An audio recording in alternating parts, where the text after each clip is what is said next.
سلام بچه، خوش اومدین به یه ویدیو جدید. من امیر پارسا کیکی هستم. اومدم یه آموزش خیلی کاربردی بهتون بدم که واقعا مخصوصا به درد گیمرها میخوره. پس تا آخر ویدیو با من بمونید. خیلی خوب. حالا مشکل از چه قراره؟ مشکل اینه که ولو سازنده استیم از سال 2024 به بعد اعلام کرده که آقا من دیگه نمیخوام ویندوز 7 و 8 و 8.1 یا همون 8.1 رو پشتیبانی کنم و برمیدارم پشتیبانی من ازشون و دیگه نمیذارم استیم روی اینا کار کنه. ولی من اومدم بهتون یه آموزشی بدم که استیم روی این سه ویندوز هم کار بکنه. بچه، چون من خودم تجربه کردم این دردا رو و نمیخوام دیگران مثل من فشار بخورن. پس لطفا ویدیو من رو لایک کنین، چنل من رو دنبال کنین، چون واقعا به حمایتاتون نیاز دارم. و حالا بزنیم سراغ آموزش.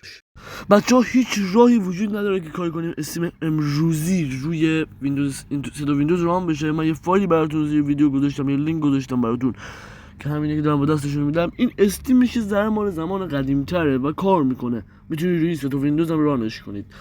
حالا وقتی دانلودش کردین بعد برین اکسترکتش کنین و برین فایل رو اکسترکت کنین. وقتی دانلودش کردین، حالا من توی پیشه همینجا اکسترکتش کردم، الان بهتون نشون میدم. همینجاست. بعد اینجا کل فایلش همینه. دو تا شورتکات من اینجا براتون گذاشتم برای راحت‌تر کردن کار. بعد آقا بهتون گفتم دیگه، تو نوشتم که هر فایل رو همون جایی که گفتم بذارین دیگه.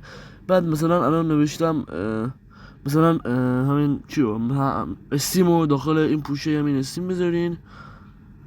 بگیریم بفرستیدش داخل، هم بفرستمش داخل بدونشون میدم. میتونیم بگیرین کپیش کنین بذارین داخل دیگه. همین بگیرین میذارین داخل. بعد انگلیسی زیاد طول میکشه، برای همین من یه ذره اسکیپ میکنم. خب بچه، فایل استیم رو الان فرستادیم. بعد این انگار نوشته osver.ini، اینم بعد بفرستین تو مکانی که بهتون گفتم. خیلی مهم. من این مراحلی دارم بهتون میگم، اگه یک کدوم از این کار رو انجام ندیم ممکنه استیم کار نکنه. خب هرچی بود قبول میکنیم و osver.ini رو میفرستیم داخل. بعد یه دونه استیم CFG هم براتون گذاشتم. باید برین بعد برین داخل همون جایی که استیمتون هست، همون جایی که استیمتون رو بهت گفتم بذارین، برین اون تو استیمتون رو برین داخل و اون استیم CFG با استیم CFG این عوض کنید، با هم دیگه عوض بکنید، ریپلیسش کنید و کلا آماده است دیگه. الان یه دونه شورتکات از استیم هم واسهتون اینجا گذاشتم که راحت برین داخلش. حساب میکنیم بالا بیاد.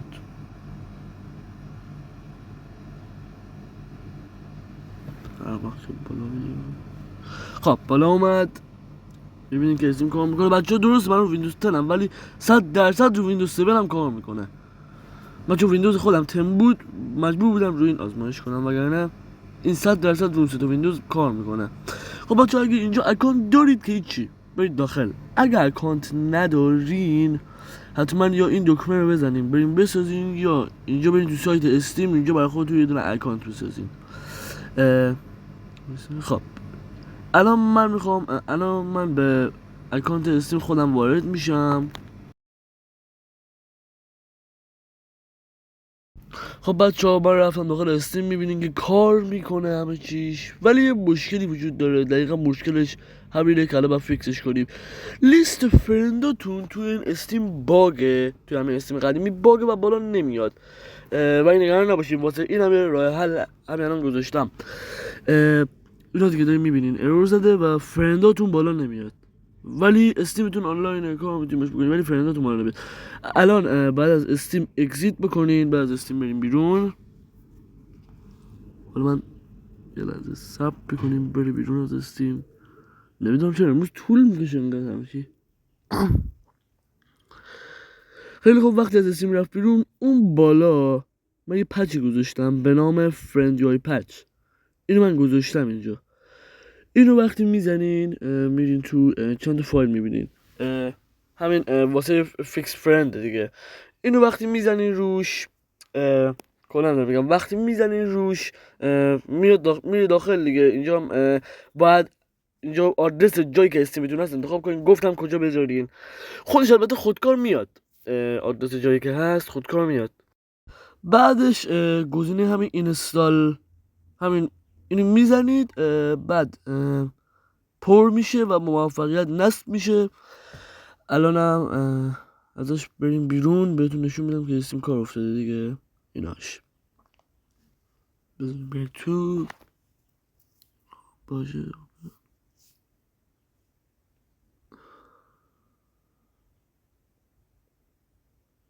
بذار حساب کنه.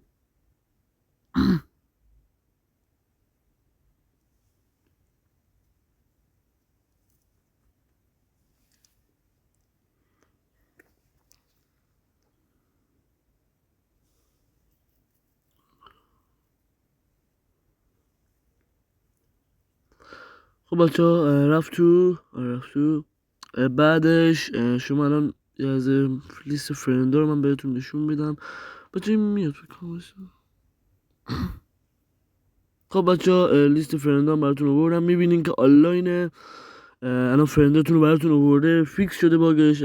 فرند من اینجا هست، رفیقم هست اینجا و کامل فیکس شده. الان همه چی اوکیه. داریم میبینین استیم عادیه، همه گیم اومده.